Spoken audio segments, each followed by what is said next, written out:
Imagine this. You're sitting in a safety interview. The panel looks at you, and suddenly, one of them asks the question that decides everything. What will you do if an accident happens? Most freshers panic at this moment. They start talking about first aid, calling the supervisor, or rushing to help the injured person.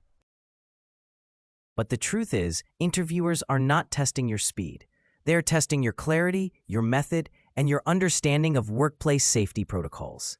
And that is exactly what we will break down in this video. Welcome to Workplace HSE Explained. In today's video, you will learn the perfect, structured, professional answer that every safety officer, safety engineer, and HSE fresher must know.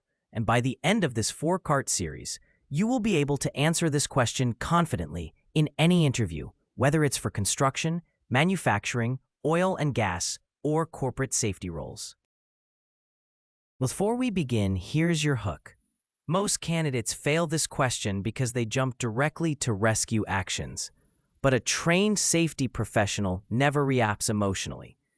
They respond systematically, and that systematic approach is exactly what interviewers want to hear. So let's start with the first part, understanding the purpose behind this interview question. When an interviewer asks, "What will you do if an accident happens?" they are checking three things. First, whether you know the legal responsibilities of a safety officer.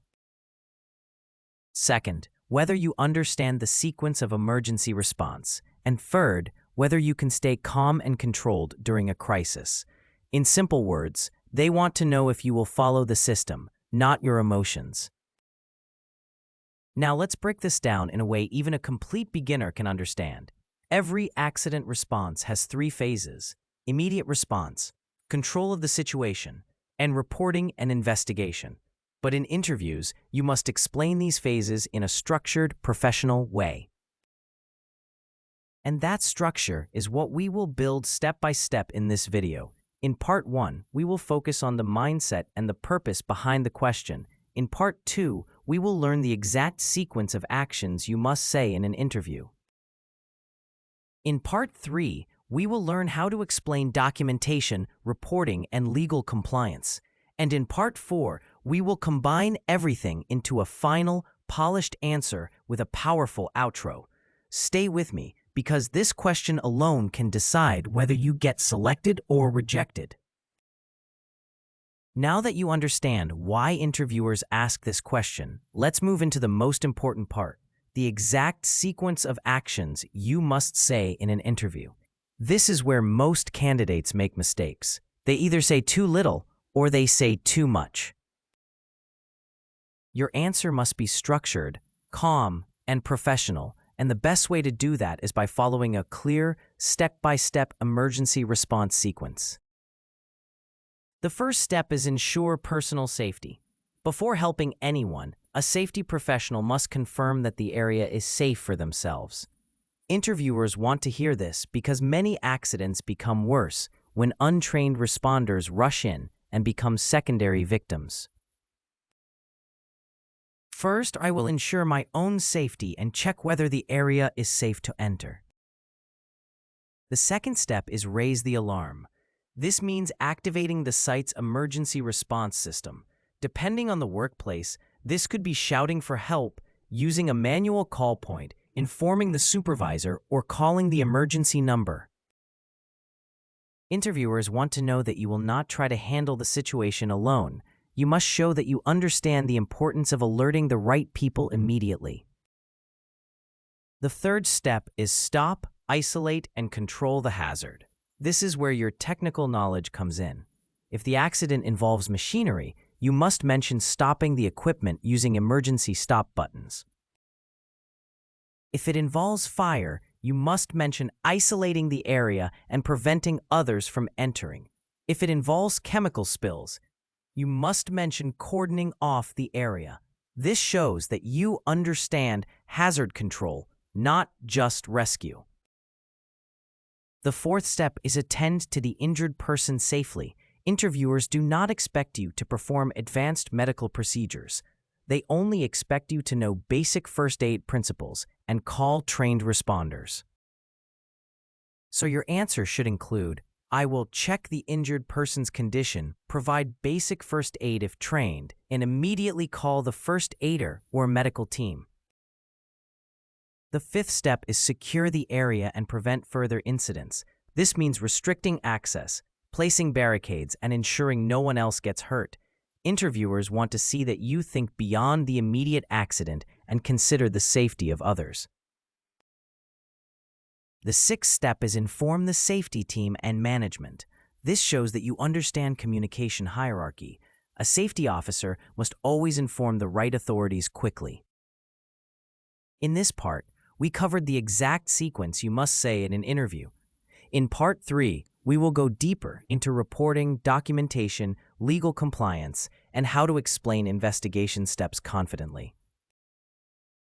In the previous part, you learned the exact sequence of actions to mention during an interview. Now, in Part 3, we move into the second half of your answer: reporting, documentation, and legal compliance. This is the part that separates a trained safety professional from a fresher who only knows basic first aid. Interviewers want to see whether you understand what happens after the immediate response. And this is where most candidates fail, because they stop their answer too early. The first thing you must mention is accident reporting. Every organization has a reporting hierarchy, and your answer must show that you respect it. After stabilizing the situation, you must inform the safety officer, supervisor, or site in charge. Interviewers want to hear that you will not hide incidents or delay communication, so your answer should include, I will report the incident immediately to the concerned authority as per the site's emergency protocol. The second part is preserving the scene. This is extremely important. Many candidates say they will clean the area or remove damaged items. That is a mistake. Interviewers want to know that you understand the importance of preserving evidence for investigation. So you must say, I will ensure the accident scene is not disturbed until the investigation team arrives, except for actions required to save life or prevent further harm.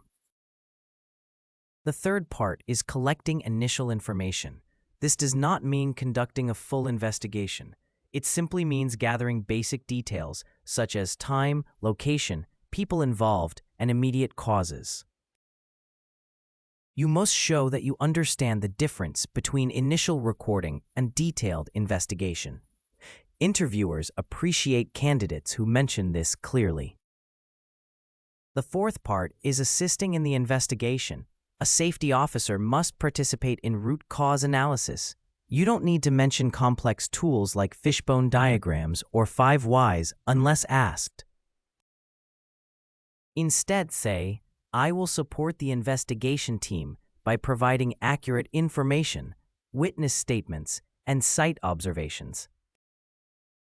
The fifth part is documentation. This includes filling out accident report forms, near-miss records, and corrective action logs. Interviewers want to know that you understand the importance of written records. Documentation is not just paperwork, it is legal evidence, so your answer must reflect that. The sixth part is legal compliance. Depending on the country, certain accidents must be reported to government authorities. You don't need to mention specific laws unless asked, but you must show awareness. So you can say, if the incident meets statutory reporting criteria, I will ensure the required notifications are made to regulatory bodies. The seventh part is corrective and preventive actions. Interviewers want to see that you think beyond the accident. You must show that you understand how to prevent recurrence. This includes engineering controls, training, supervision, and procedural improvements.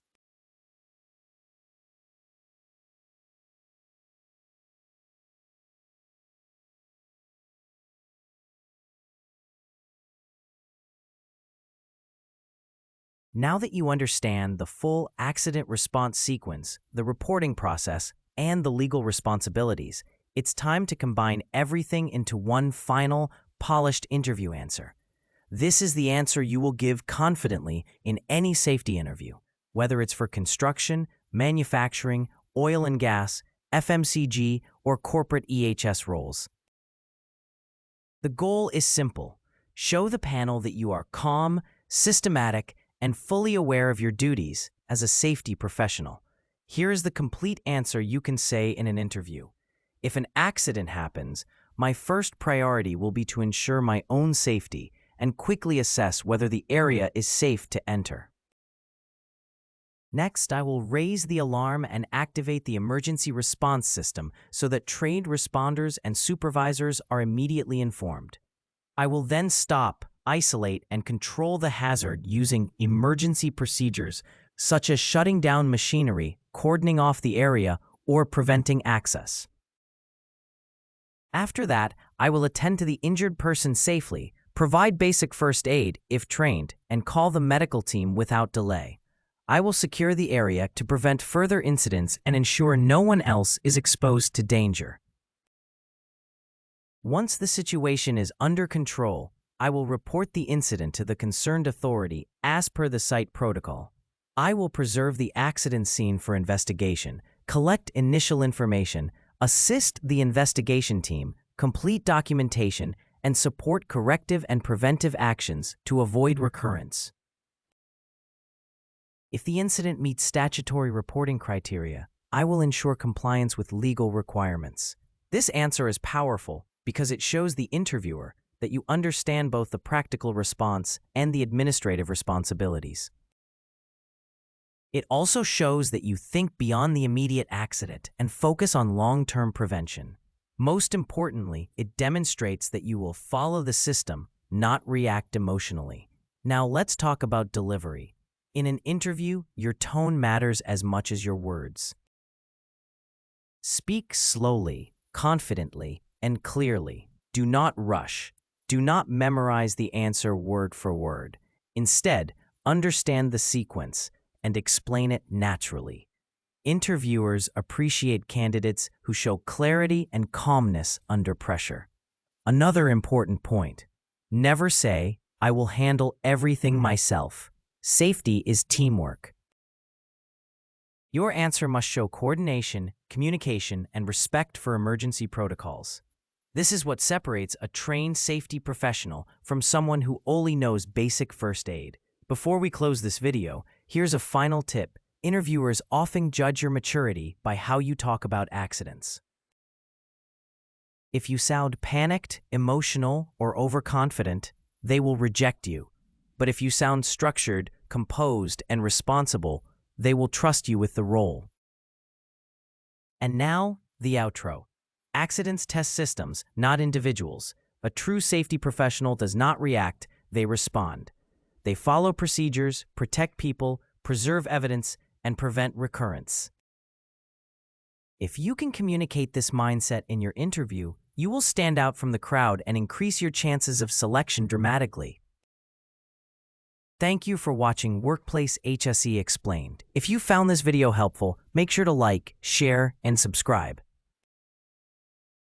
And remember, safety is not a job, it's a responsibility. Stay alert, stay trained, and stay safe.